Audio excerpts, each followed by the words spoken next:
So our first DLC offering is called First Strike. It releases February 1st. It has 5 new levels in it, 4 brand new multiplayer maps, as well as a zombie level called Ascension.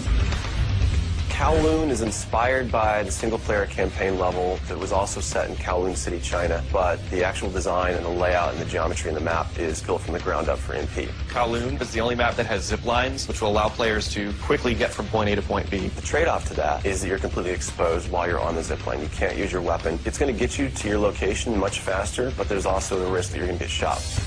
Discovery is an Antarctic research station that was a German outpost left over from World War II. The two sides of the map are divided by a deep chasm. You're always kind of fighting for control over that crossover from one side of the map to the other. My tips for Discovery is really just learning the layout of the map, understanding how that chasm can impact the flow of the gameplay, and always being conscious of the exposure that you have to long-range weapons. You might be on a snow bridge and somebody throws a grenade, which collapses the floor around you.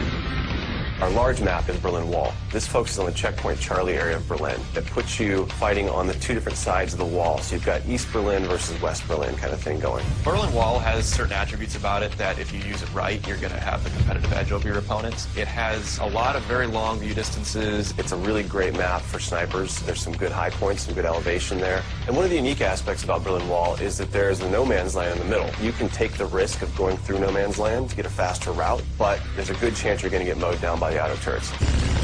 The stadium's one of my favorite maps. I am a run and gunner, so I tend to like that map. It's going to provide those close quarter players tight adrenaline, action-packed experience. So never underestimate the value of tactical insertion, and always be checking your corners and realize that these engagement distances are going to be really small, so use that to your advantage. I think it's going to cater to a lot of the players who just like the frenetic style of gameplay that Call of Duty has to offer.